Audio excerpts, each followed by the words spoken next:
Le Bitcoin qui franchit un nouvel ATH.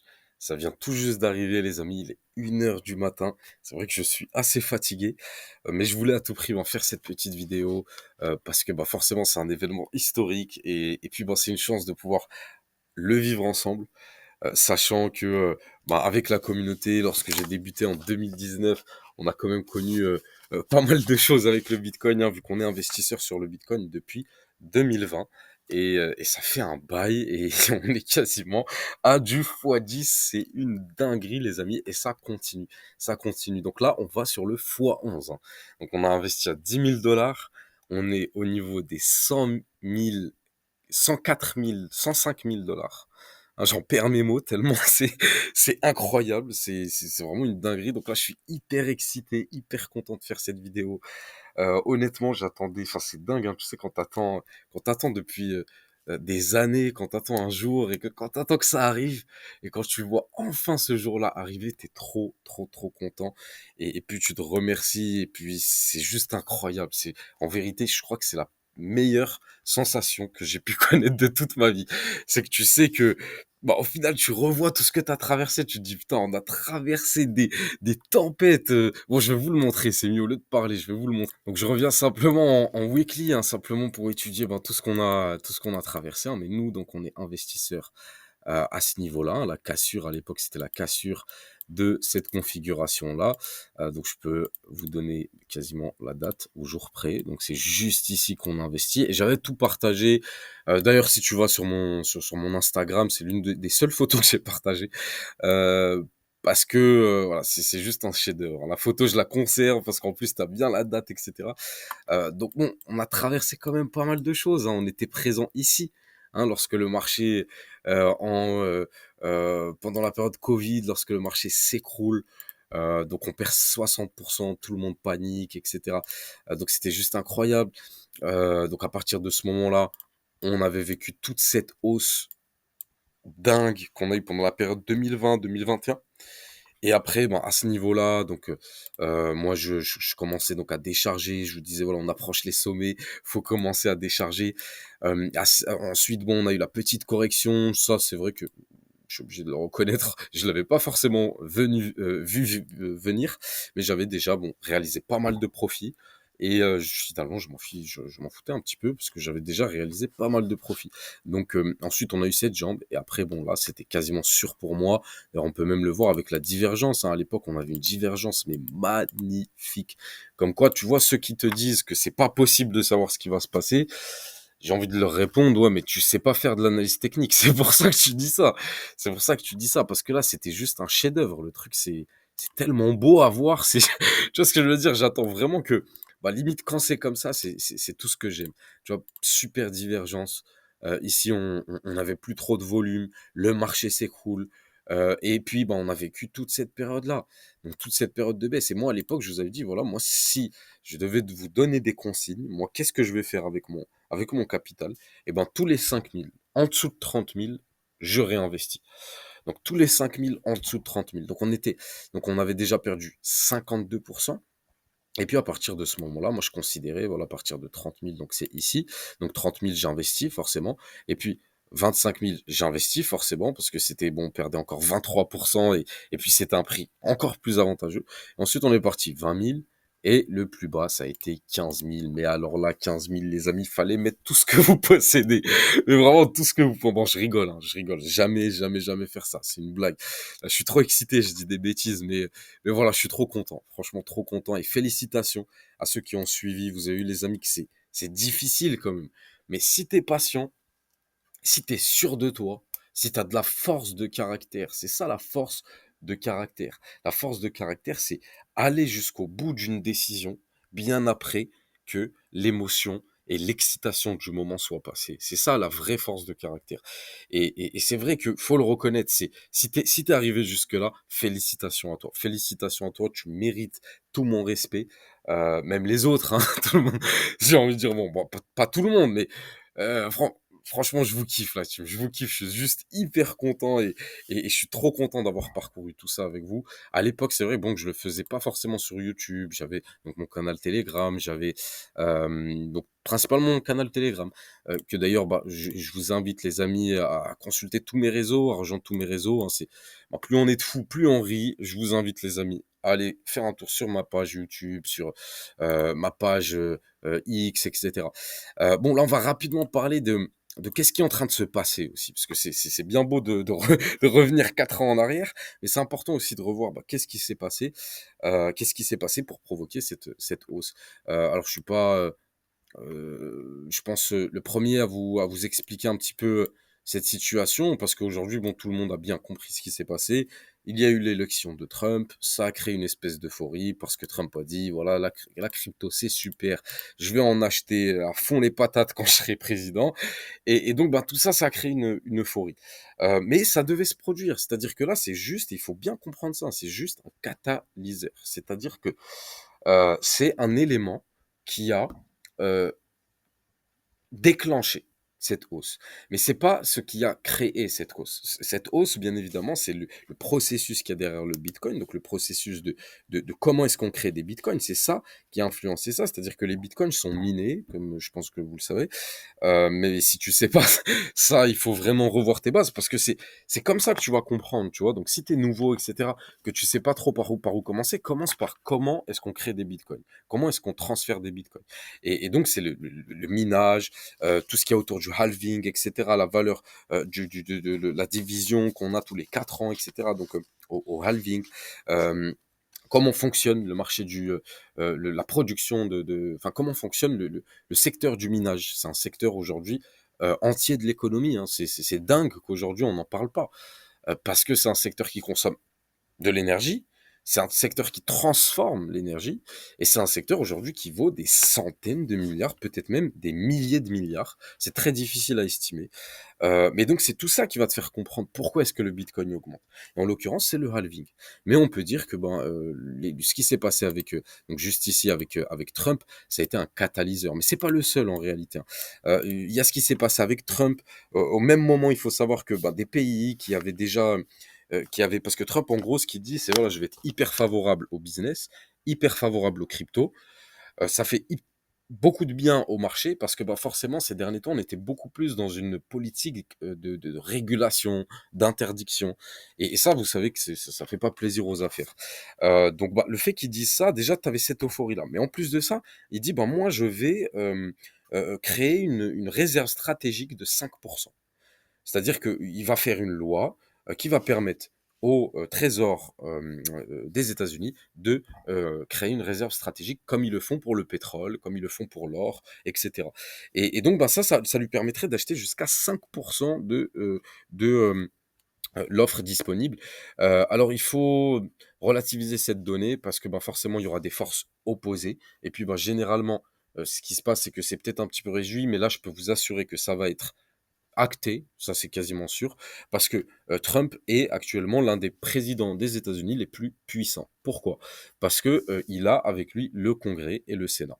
C'est-à-dire qu'il a en fait, il a avec lui tout le Congrès américain. Il a avec lui le Sénat et la Chambre des représentants. Vous savez que ça s'organise comme ça aux États-Unis. C'est-à-dire qu'il a tout le Congrès américain et donc bah, ça va être l'un des présidents les plus puissants. Alors bien sûr, il y a toujours une force d'opposition assez importante, mais donc voilà, moi ça m'étonnerait pas d'avoir un chiffre autour de 2,5 quand la loi va passer, mais je pense que c'est quasiment certain qu'elle va passer.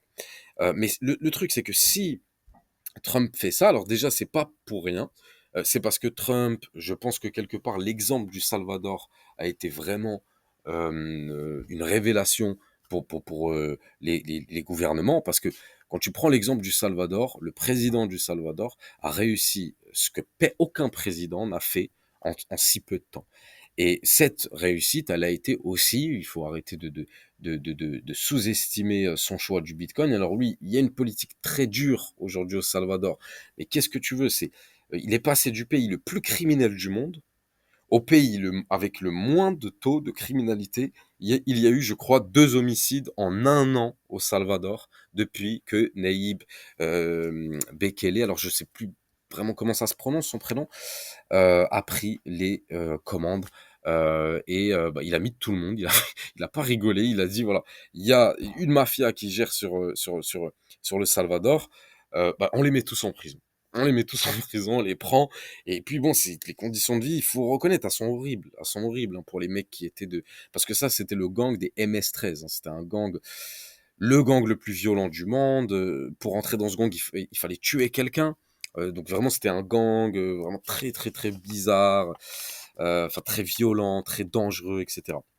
Ce qu'il va faire Naïb, c'est ce qu'aucun président n'a fait au monde pour l'instant. Et je tiens à souligner que c'est hyper intéressant d'analyser la situation parce que quand tu vois Naïb, c'est exactement le profil qu'aujourd'hui, bon, par exemple, en France, on va critiquer.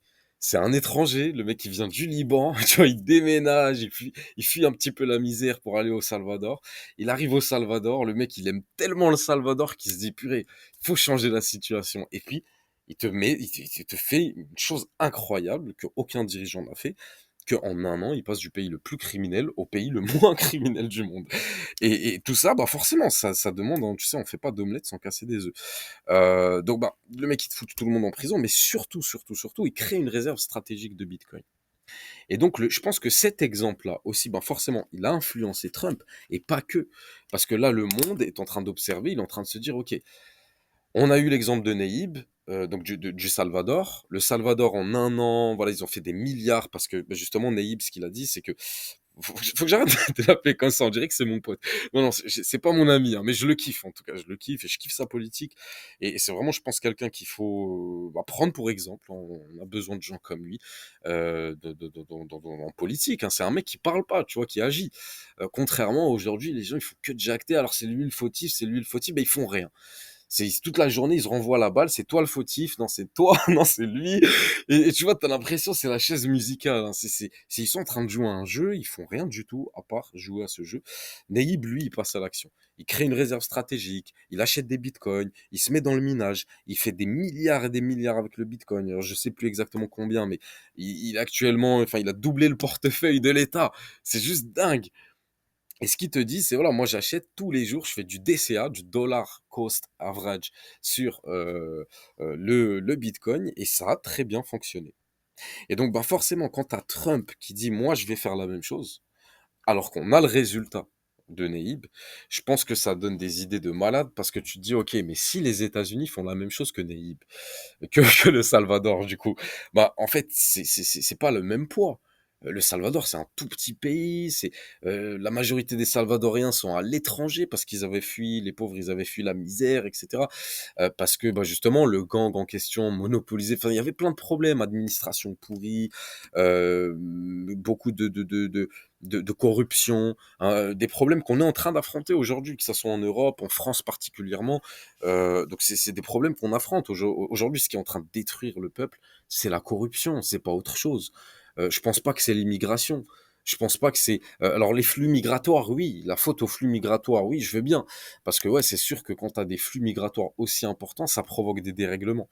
Mais il y a aussi, je pense, une réelle volonté d'être en mode passif, en mode endormi, en mode je comprends rien à ce qui se passe et puis je parle de tout sauf de ce qu'il faut parler.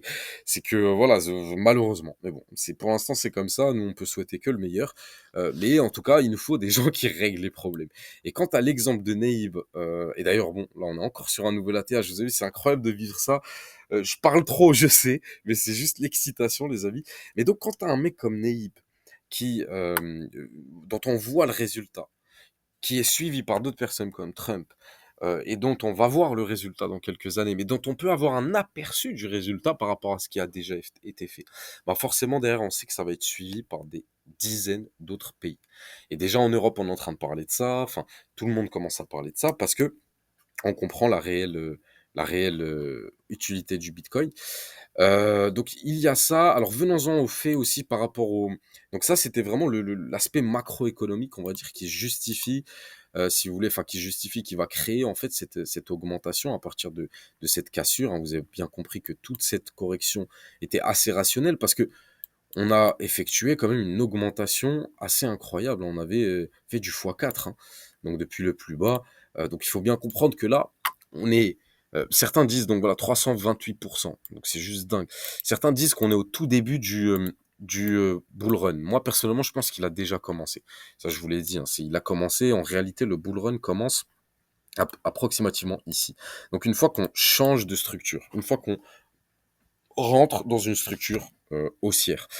Et donc ça, ben voilà, moi à partir de là, voilà, j'étais haussier, hein. À partir d'ici, j'étais haussier. On casse ça, je suis haussier. Donc avant ça, j'étais en mode accumulation. Et après ça, bah, je peux être en mode accumulation. Enfin, j'accumule plus, j'achète plus de grosses quantités. Par contre, je trade. Je peux trader. Donc là, c'est le moment de trader. Vu qu'on est en tendance haussière, donc c'est le moment de trader à la hausse. Donc en plus de ce que vous avez bien compris le raisonnement, en plus de ce que je peux avoir accumulé, c'est-à-dire accumulé en tant que. Donc il faut bien différencier deux choses si tu veux. T'as le trading et t'as l'investissement. L'investissement, c'est du long terme, je mets du temps, etc. Je cherche à acheter des plus bas et à acheter et à vendre des plus hauts. Mais surtout, je cherche à acheter des cassures de plus haut. C'est-à-dire, il faut bien comprendre ça. C'est-à-dire que moi, quand j'investis là, c'est très simple à comprendre, mais ça peut paraître au début un petit peu compliqué.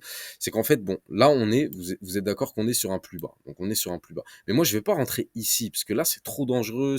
Tu peux pas savoir si le prix va pas continuer de baisser. Et puis, comme on dit, on ramasse pas un couteau qui tombe. Donc moi, ce que je vais faire, c'est que je vais essayer d'attendre, hein, donc de rentrer sur des cassures plus intéressantes. Donc par exemple, ici, hein, tu vois qu'on avait cette structure-là qui commençait à être cassée. Donc de rentrer ici, donc pour le niveau des 5000, et après de refaire à chaque fois. Donc à chaque niveau, en fait, si tu veux, je vais pas rentrer le moment où le niveau est cassé par la baisse, mais le moment où le niveau il est cassé par la hausse. C'est-à-dire que je vais chercher à voir les plus hauts à chaque fois, donc les cassures. Hein, je reviendrai sur tout ça pour vous expliquer en détail ma stratégie, si vous voulez, dans une formation à la condition, les amis. Petite condition, likez-moi un maximum cette vidéo, faites-moi plaisir les amis, parce que je suis trop content, j'ai envie de continuer sur cette lancée, mais surtout les amis, c'est pour vous que je le fais, pour moi aussi, il faut que je le reconnaisse, parce que bah, je kiffe ça en réalité, je kiffe ça, ça me provoque plein de bien, de plaisir. Et donc, bah, forcément, je kiffe ça. Hein, je vais pas mentir. Hein, moi, c'est juste un plaisir. Mais ça fait aussi plaisir d'avoir, bah, forcément, d'avoir une reconnaissance derrière. Quand je vous partage des choses comme ça fait toujours hyper plaisir. Donc voilà, je vous invite à liker, que ça soit sur YouTube, sur TradingView, sur tous mes réseaux. Vous avez tous mes réseaux juste ici. Et donc à chaque fois, j'essaye de partager bah, des informations hyper utiles comme on le fait tout de suite maintenant. Et donc, notamment, bah là, je vais vous expliquer très rapidement bah, qu'est-ce qui s'est passé à très court terme. Hein, parce qu'à très court terme, c'est très intéressant aussi de voir ce qui est en train de se passer. Alors bien sûr, moi je pense que bah, forcément le Bitcoin continue d'augmenter. On est en train de parler, plus on parle, plus je parle, plus ça augmente. Donc ça c'est juste incroyable. Hein. Donc moi j'ai pris un petit trade, avant de faire la vidéo.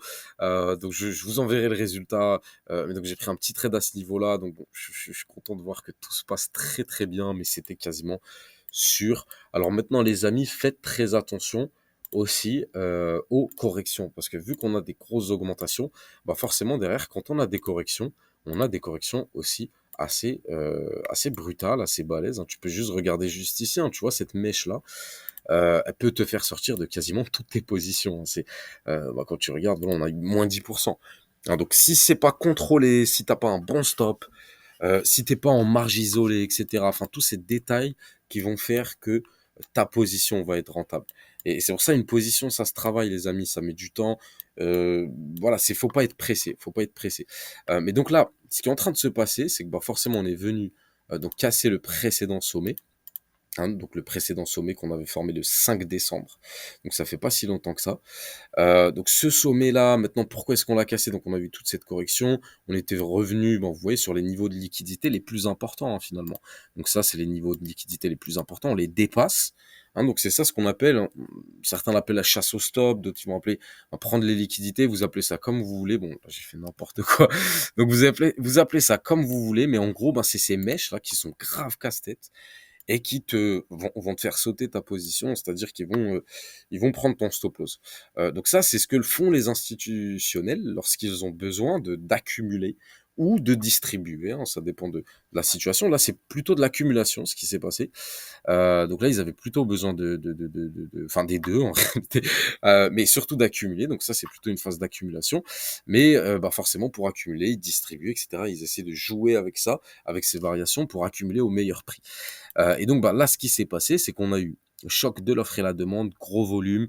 Donc on est parti bah, finalement prendre tout l'argent qu'on avait au nord, c'est-à-dire tous les gens, tu sais, qui ont commencé à shorter à partir de ce niveau-là, qui ont shorté ici aussi, donc qui ont vendu, quand je dis shorté, c'est-à-dire vendu à découvert.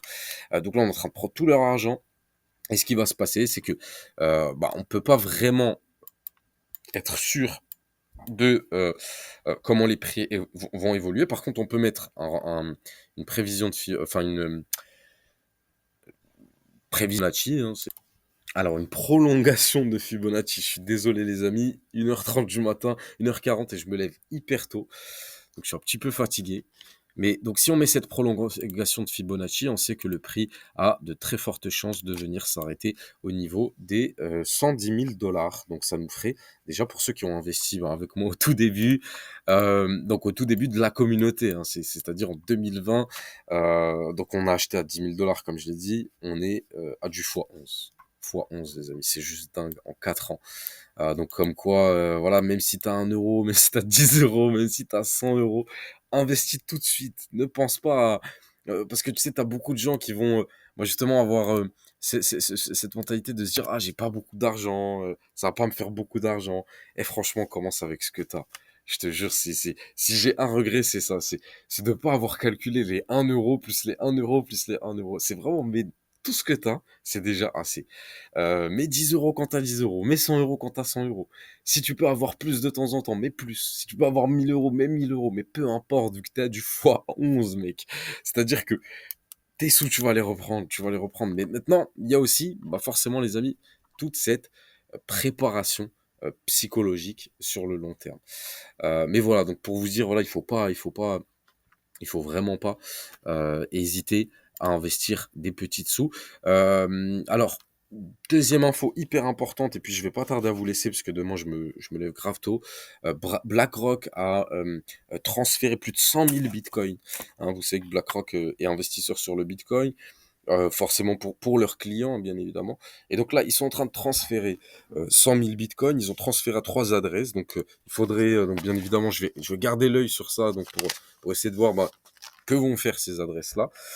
Vous pouvez revenir hein, sur le... Je vous enverrai le lien du donc là il y a toute l'explication donc du trade sur X, mais en gros ce qu'on nous dit c'est que ils ont transféré cet argent et moi je vais chercher forcément à savoir où est-ce que cet argent va aller, mais il y a de fortes chances qu'ils utilisent cet argent pour racheter ou vendre, etc. Donc faire très attention, 100 000 bitcoins c'est pas non plus rien. Alors de là à inverser la tendance long terme, ça c'est quasiment impossible. Maintenant, inverser la tendance à court terme, c'est possible. Hein, tu sais, il suffit que ils cherchent à vendre sur un moment de faiblesse, donc à ce niveau-là, que le prix peut rentrer. Surtout qu'on a fait une très très belle performance hein, pour l'instant. Donc voilà, restez toujours prudent. Maintenant, les trades, comme je l'ai fait, hein, je vais vous montrer tout de suite. Donc le trade que j'ai pris, donc je l'ai pris à ce niveau-là, donc au niveau des 103 500, donc entre 500 et 600, donc voilà, juste ici, et mon stop a été placé donc juste en dessous de mon niveau de résistance donc que j'avais installé et donc mon take profit donc c'est le niveau de Fibonacci. Maintenant bien évidemment je vais manager un maximum pour essayer de réinvestir les profits que je vais faire donc sur cette position, donc essayer de rajouter des renforts, etc. Donc tout ça, bon, le management, c'est encore à part, tu vois, c'est encore tout un art que j'expliquerai avec plaisir dans des vidéos de formation. Mais donc je vous explique que simplement, ne lâchez pas le trading, même si l'investissement est hyper rentable actuellement, mais faites les deux. Hein, c'est quand on te propose, quand on te met sur la table 10 euros, 20 euros, 50 euros et qu'on te dit qu'est-ce que tu veux prendre, et tu dis je prends tout. Tu dis pas je vais prendre 10 euros s'il te plaît, je prends juste 10 euros. Non, c'est je prends tout. Hein, si on te dit qu'est-ce que tu prends tout. Ah, donc l'objectif c'est ça, c'est de tout prendre. Et puis c'est pas malsain, c'est pas malhonnête. Hein, tu sais, c'est dans le sens où on fait notre argent honnêtement, on n'est pas en train de voler qui que ce soit, hein. On investit au bon moment, ça demande des heures, du boulot, de la patience. Je veux dire aujourd'hui, comment tu peux oser dire que 4 ans c'est rien? C'est-à-dire que toi, t'as attendu 4 ans, je veux dire, les autres ils partaient en soirée, ils sortaient, ils faisaient n'importe quoi avec leur argent, ils dépensaient comme des malades. Toi, t'étais comme un ouf en train de te priver. Et derrière, on vient de dire: «Ah mais tout ça, c'est pas assez, tu mérites pas tes efforts», mais ça va pas la tête. Et puis même, c'est pas toi qui fais qui j'ai failli dire un truc, je sais pas si je dois vous le dire, mais c'est pas toi qui limite te pisse dessus, à chaque fois que tu es sur un plus bas. On est d'accord que quand tu es sur ces niveaux-là, tu es limite en PLS dans ton lit, tu vois ce que je veux dire? Tu es en train de paniquer, tu stresses, tu remets en question toute ta vie, hein. C'est pas toi qui as paniqué toute cette période-là, hein. Même si j'étais convaincu de la chose et c'est ça qui est dingue à vivre. C'est ça, c'est vraiment dingue à vivre. Parce que tu dis, attends, mais je suis convaincu du truc. Le truc, il me paraît hyper rationnel. Mais pendant cette période-là, je te jure que t'es un menteur si tu dis que t'as pas eu peur. c'est, c'est sûr que t'as eu peur. Alors maintenant, après, c'est comment t'as géré la peur qui est important. Mais en tout cas, bah, forcément, toutes ces périodes-là nous ont servi à quelque chose, des amis. Donc, bah, continuons, continuons, continuons. C'est que le début. C'est vraiment que le début. Là, c'est du x11. C'est que le début, les amis. Maintenant, pour ce bull run-là, je vous le dis, faites très attention aux corrections parce qu'on est déjà sur des niveaux très élevés en vérité. Et puis, on a toujours ce risque géopolitique. Hein, donc avec la Syrie, c'est vrai que bah forcément ça envoie ce message-là que les États-Unis ils sont toujours en place, etc. Mais il persiste un risque quand même assez important, hein, de troubles beaucoup plus importants, de guerres beaucoup plus importantes, etc. Et dans ce cas-là, moi je vous l'ai dit, hein, le Bitcoin a tendance à mal réagir à ce type d'événement, même si je pense que ça peut évoluer. On sait, de toute manière, les marchés évoluent constamment. Des choses qu'on pensait impossibles sont en train de se réaliser. C'est-à-dire qu'il faut bien comprendre qu'il n'y a pas de règles sur les marchés. C'est les règles, elles changent tout le temps.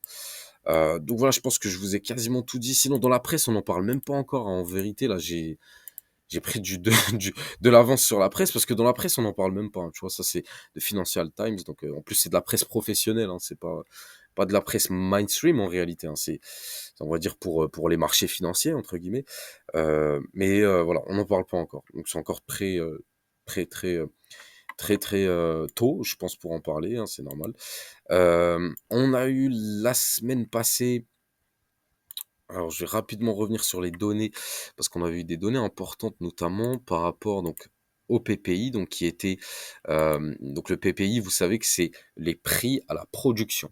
Et donc forcément, si les prix à la production sont plus chers, les prix à la consommation vont être plus chers. Donc ça influence les prix à la consommation. Donc ça, c'est un indicateur avancé de l'inflation. C'est-à-dire que ça nous permet de savoir à l'avance ce qui va se passer sur l'inflation. Et donc, bah, forcément, on a eu une augmentation donc, plus élevée que prévu.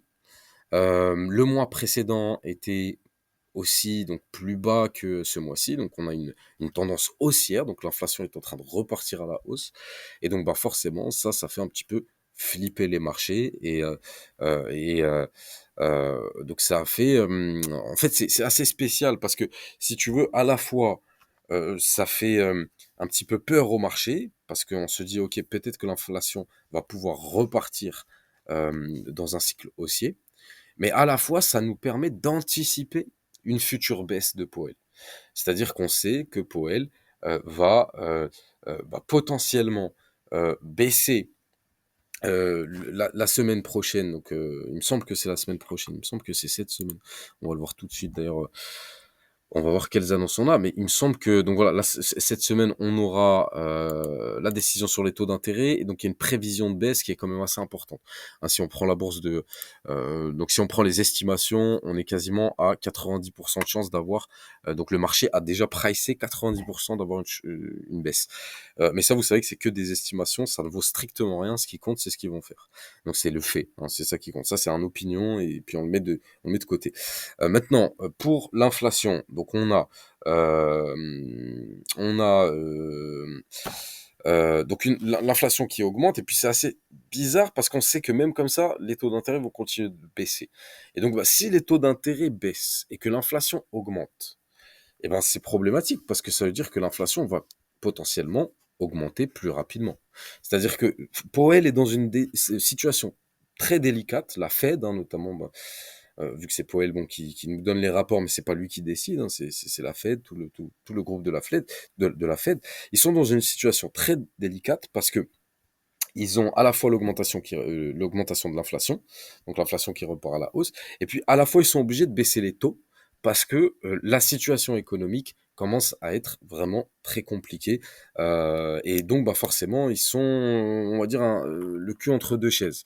Donc, c'est une situation intéressante à suivre. C'est vrai qu'on n'avait pas connu une situation similaire. Donc, c'est pour ça que le Bitcoin, étant donné qu'il a toujours été un refuge pour l'inflation, peut avoir cette excitation. Donc, en plus de, bah, comme je vous l'ai expliqué, des potentielles manipulations qu'on peut avoir des grands fonds d'investissement.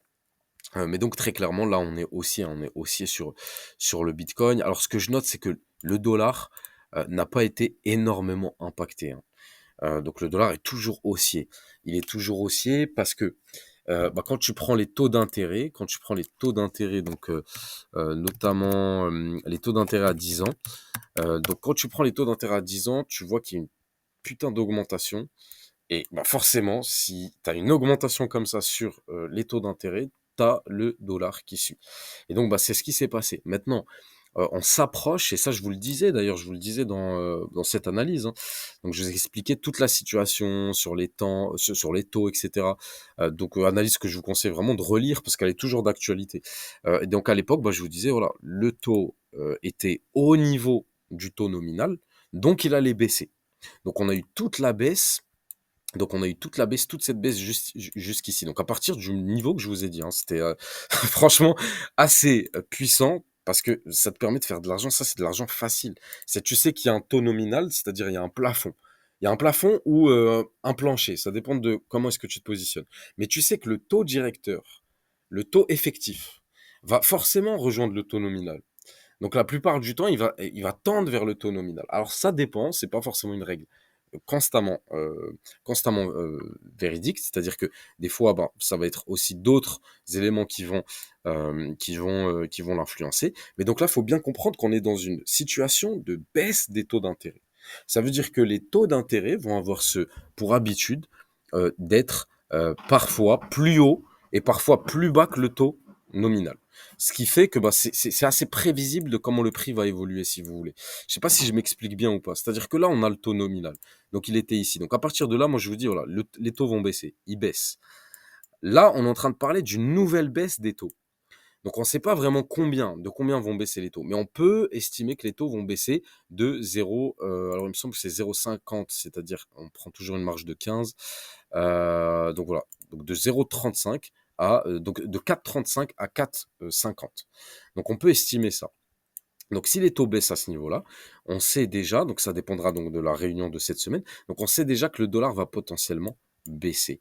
Maintenant qu'il est à ces niveaux-là, donc que les taux vont forcément baisser, ils vont pas rester à ce niveau-là, ça c'est certain. C'est-à-dire que si les taux sont supérieurs au taux nominal, ils baissent, c'est certain. Pourquoi? Parce que sur le marché, personne, vous êtes bien d'accord avec moi, que personne va être aussi bête de payer plus cher que ce que on va dire la Fed demande. C'est-à-dire que la Fed a fixé un taux, personne va payer plus. L'objectif des investisseurs, c'est de payer moins, c'est pas de payer plus. C'est-à-dire que bah, il y a cette logique derrière qui fait que bah, forcément les taux vont jamais être plus hauts que le taux nominal. Donc on a juste à attendre la décision de la Fed, mais on sait déjà que potentiellement ça va être en dessous de 4,50, donc vers ces niveaux-là. Donc potentiellement le prix les taux vont baisser, donc revenir sur des plus bas. Hein, donc vu que les taux ont leur propre mécanisme, hein, ils vont revenir sur des plus bas, donc dans une tendance baissière, jusqu'à la prochaine réunion, et puis ça fera la même chose hein, en fait. Donc ça ira chercher peut-être un nouveau plancher, et ensuite bah, ça fera exactement la même chose qu'on a connu ces derniers temps. Et donc bah, si ça se passe comme ça sur les taux d'intérêt, donc sur le dollar, ça va se passer de la même manière. Donc on a deux possibilités. Soit le dollar va stagner dans ce range et puis il va essayer de créer de la liquidité en attente finalement de la réunion de la Fed. Mais lorsqu'on aura la réunion de la Fed, s'il y a baisse de la Fed, vous pouvez quasiment être sûr qu'il y aura baisse du dollar et donc cassure de ce range. Hein. Donc je vais le mettre dans une autre couleur, donc voilà, on va le mettre en rouge ou quoi. Donc là, il y aura cassure du range. Donc ça, c'est, on va dire, les deux grands scénarios de cette semaine. Donc cassure du range et retour sur des plus bas, donc vers ce niveau-là. Hein, et donc, bah, forcément, il faudra suivre derrière, il faudra suivre l'évolution des taux d'intérêt. Je vous invite vraiment à relire cette analyse, elle est toujours d'actualité, les amis. Donc, ceux qui m'ont pas sur TradingView, donc rejoignez l'équipe, les amis. En plus, voilà, regardez, c'est une analyse qui, voilà, qui est sélectionnée par la rédaction TradingView. Donc, je pense pas c'est non plus pour rien. Donc, je vous invite vraiment, les amis. Voilà, je me fais un petit peu de pub, mais ça fait toujours plaisir.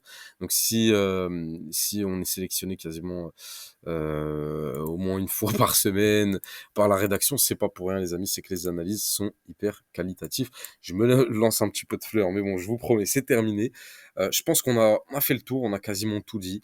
On va continuer d'attendre finalement plus d'informations sur pourquoi est-ce qu'on a cette agitation.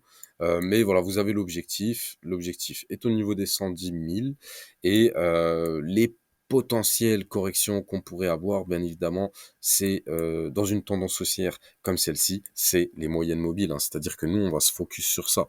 C'est potentiellement les corrections qu'on peut avoir.